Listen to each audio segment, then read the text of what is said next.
Chapter 4. The Rabbit Sends in a Little Bill. It was the White Rabbit, trotting slowly back again, and looking anxiously about as it went, as if it had lost something, and she heard it muttering to itself, "The Duchess! The Duchess! Oh, my dear paws! Oh, my fur and whiskers! She'll get me executed, as sure as ferrets are ferrets! Where can I have dropped them, I wonder?" Alice guessed in a moment that it was looking for the fan and the pair of white kid gloves, and she very good-naturedly began hunting about for them, but they were nowhere to be seen. Everything seemed to have changed since her swim in the pool, and the great hall, with the glass table and the little door, had vanished completely. Very soon the rabbit noticed Alice as she went hunting about, and called out to her in an angry tone, "Why, Mary Ann, what are you doing out here? Run home this moment, and fetch me a pair of gloves and a fan. Quick now!" And Alice was so much frightened that she ran off at once in the direction it pointed to, without trying to explain the mistake it had made. "He took me for his housemaid," she said to herself as she ran. "How surprised he'll be when he finds out who I am! But I'd better take him his fan and gloves, that is, if I can find them." As she said this, she came upon a neat little house, on the door of which was a bright brass plate with the name W. Rabbit engraved upon it. She went in without knocking, and hurried upstairs, in great fear lest she should meet the real Mary Ann, and be turned out of the house before she had found the fan and gloves. "How queer it seems," Alice said to herself, "to be going messages for a rabbit. I suppose Dinah'll be sending me on messages next." And she began fancying the sort of thing that would happen. "Miss Alice, come here directly and get ready for your walk." "Coming in a minute, nurse, but I've got to see that the mouse doesn't get out." "Only I don't think," Alice went on, "that they'd let Dinah stop in the house if it began ordering people about like that." By this time she had found her way into a tidy little room with a table in the window, and on it, as she had hoped, a fan and 2 or 3 pairs of tiny white kid gloves. She took up the fan and a pair of the gloves, and was just going to leave the room, when her eye fell upon a little bottle that stood near the looking-glass. There was no label this time with the words, "Drink me," but nevertheless she uncorked it and put it to her lips. "I know something interesting is sure to happen," she said to herself, "whenever I eat or drink anything, so I'll just see what this bottle does. I do hope it'll make me grow large again, for really I'm quite tired of being such a tiny little thing." It did so indeed, and much sooner than she had expected. Before she had drunk half the bottle, she found her head pressing against the ceiling, and had to stoop to save her neck from being broken. She hastily put down the bottle, saying to herself, "That's quite enough. I hope I shan't grow any more. As it is, I can't get out at the door. I do wish I hadn't drunk quite so much." Alas, it was too late to wish that. She went on growing and growing, and very soon had to kneel down on the floor. In another minute there was not even room for this, and she tried the effect of lying down with one elbow against the door, and the other arm curled round her head. Still she went on growing, and as a last resource she put one arm out of the window and one foot up the chimney, and said to herself, "Now I can do no more, whatever happens. What will become of me?" Luckily for Alice, the little magic bottle had now had its full effect, and she grew no larger. Still, it was very uncomfortable, and as there seemed to be no sort of chance of her ever getting out of the room again, no wonder she felt unhappy. It was much pleasanter at home, thought poor Alice, when one wasn't always growing larger and smaller, and being ordered about by mice and rabbits. I almost wish I hadn't gone down that rabbit-hole, and yet, it's rather curious, you know, this sort of life. I do wonder what can have happened to me. When I used to read fairy tales, I fancied that kind of thing never happened, and now here I am in the middle of one. There ought to be a book written about me, that there ought, and when I grow up I'll write one. But I'm grown up now," she added in a sorrowful tone. "At least, there's no room to grow up any more here." "But then," thought Alice, "shall I never get any older than I am now? That'll be a comfort in one way, never to be an old woman, but then always to have lessons to learn. Oh, I shouldn't like that." "Oh, you foolish Alice," she answered herself. "How can you learn lessons in here? Why, there's hardly room for you, and no room at all for any lesson books." And so she went on, taking first one side and then the other, and making quite a conversation of it altogether, but after a few minutes she heard a voice outside, and stopped to listen. "Mary Ann, Mary Ann," said the voice, "fetch me my gloves this moment." Then came a little pattering of feet on the stairs. Alice knew it was the rabbit coming to look for her, and she trembled till she shook the house, quite forgetting that she was now about 1,000 times as large as the rabbit, and had no reason to be afraid of it. Presently the rabbit came up to the door and tried to open it, but, as the door opened inwards, and Alice's elbow was pressed hard against it, that attempt proved a failure. Alice heard it say to itself, "Then I'll go round and get in at the window." "That you won't," thought Alice, and, after waiting till she fancied she heard the rabbit just under the window, she suddenly spread out her hand and made a snatch in the air. She did not get hold of anything, but she heard a little shriek and a fall and a crash of broken glass, from which she concluded that it was just possible it had fallen into a cucumber frame or something of the sort. Next came an angry voice, the rabbit's, "Pat, Pat, where are you?" And then a voice she had never heard before, "Sure then I'm here, digging for apples, your honour." "Digging for apples, indeed," said the rabbit angrily. "Here, come and help me out of this." Sounds of more broken glass. "Now tell me, Pat, what's that in the window?" "Sure, it's an arm, your honour." He pronounced it arum. "An arm, you goose! Who ever saw one that size? Why, it fills the whole window." "Sure it does, your honour, but it's an arm for all that."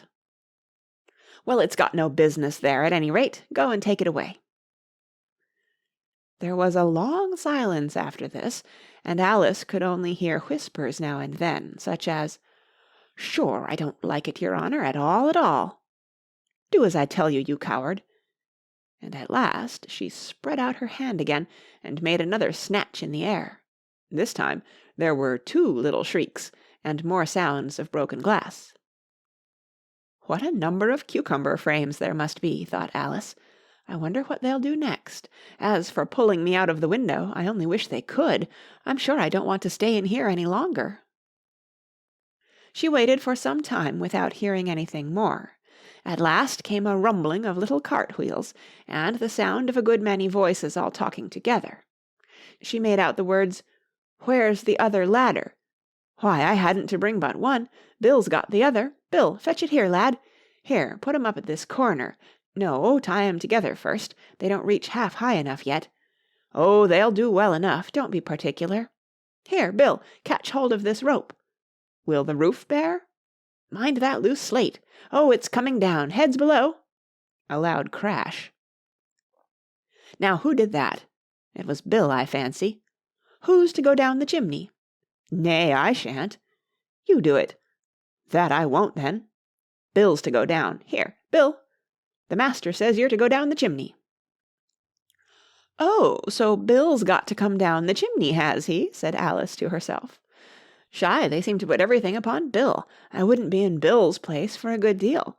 This fireplace is narrow, to be sure, but I think I can kick a little." She drew her foot as far down the chimney as she could, and waited till she heard a little animal, she couldn't guess of what sort it was, scratching and scrambling about in the chimney close above her. Then, saying to herself, "This is Bill," she gave one sharp kick, and waited to see what would happen next. The first thing she heard was a general chorus of, "There goes Bill!" Then the rabbit's voice along, "Catch him, you by the hedge!" Then silence, and then another confusion of voices. "Hold up his head. Brandy now. Don't choke him. How was it, old fellow? What happened to you? Tell us all about it." Last came a little feeble squeaking voice. "That's Bill," thought Alice. "Well, I hardly know. No more, thank ye. I'm better now, but I'm a deal too flustered to tell you. All I know is, Something comes at me like a jack-in-the-box, and up I goes like a skyrocket." "So you did, old fellow," said the others. "We must burn the house down," said the rabbit's voice, and Alice called out as loud as she could, "If you do, I'll set Dinah at you." There was a dead silence instantly, and Alice thought to herself, "I wonder what they will do next. If they had any sense, they'd take the roof off." After a minute or two they began moving about again, and Alice heard the rabbit say, "A barrowful will do to begin with." A barrowful of what? thought Alice, but she had not long to doubt, for the next moment a shower of little pebbles came rattling in at the window, and some of them hit her in the face. "I'll put a stop to this," she said to herself, and shouted out, "You'd better not do that again," which produced another dead silence. Alice noticed with some surprise that the pebbles were all turning into little cakes as they lay on the floor, and a bright idea came into her head. "If I eat one of these cakes," she thought, "it's sure to make some change in my size, and as it can't possibly make me larger, it must make me smaller, I suppose." So she swallowed one of the cakes, and was delighted to find that she began shrinking directly. As soon as she was small enough to get through the door, she ran out of the house, and found quite a crowd of little animals and birds waiting outside. The poor little lizard, Bill, was in the middle, being held up by 2 guinea pigs, who were giving it something out of a bottle. They all made a rush at Alice the moment she appeared, but she ran off as hard as she could, and soon found herself safe in a thick wood. "The first thing I've got to do," said Alice to herself, as she wandered about in the wood, "is to grow to my right size again, and the second thing is to find my way into that lovely garden. I think that will be the best plan." It sounded an excellent plan, no doubt, and very neatly and simply arranged. The only difficulty was that she had not the smallest idea how to set about it, and while she was peering about anxiously among the trees, a little sharp bark just over her head made her look up in a great hurry. An enormous puppy was looking down at her with large round eyes, and feebly stretching out one paw, trying to touch her. "Poor little thing," said Alice in a coaxing tone, and she tried hard to whistle to it, but she was terribly frightened all the time at the thought that it might be hungry, in which case it would be very likely to eat her up, in spite of all her coaxing. Hardly knowing what she did, she picked up a little bit of stick and held it out to the puppy, whereupon the puppy jumped into the air off all its feet at once, with a yelp of delight, and rushed at the stick, and made believe to worry it. Then Alice dodged behind a great thistle to keep herself from being run over, and the moment she appeared on the other side the puppy made another rush at the stick, and tumbled head over heels in its hurry to get hold of it. Then Alice, thinking it was very like having a game of play with a cart-horse, and expecting every moment to be trampled under its feet, ran round the thistle again. Then the puppy began a series of short charges at the stick, running a very little way forwards each time, and a long way back, and barking hoarsely all the while, till at last it sat down a good way off, panting, with its tongue hanging out of its mouth, and its great eyes half shut. This seemed to Alice a good opportunity for making her escape, so she set off at once, and ran till she was quite tired and out of breath, and till the puppy's bark sounded quite faint in the distance. "And yet what a dear little puppy it was," said Alice, as she leant against a buttercup to rest herself, and fanned herself with one of the leaves. "I should have liked teaching it tricks very much, if I'd only been the right size to do it. Oh dear, I'd nearly forgotten that I've got to grow up again. Let me see, how is it to be managed? I suppose I ought to eat or drink something or other, but the great question is, what?" The great question certainly was, what? Alice looked all round her, at the flowers and the blades of grass, but she did not see anything that looked like the right thing to eat or drink, under the circumstances. There was a large mushroom growing near her, about the same height as herself, and when she had looked under it, and on both sides of it, and behind it, it occurred to her that she might as well look and see what was on the top of it. She stretched herself up on tiptoe, and peeped over the edge of the mushroom, and her eyes immediately met those of a large caterpillar that was sitting on the top with its arms folded, quietly smoking a long hookah, and taking not the smallest notice of her or of anything else. End of chapter 4.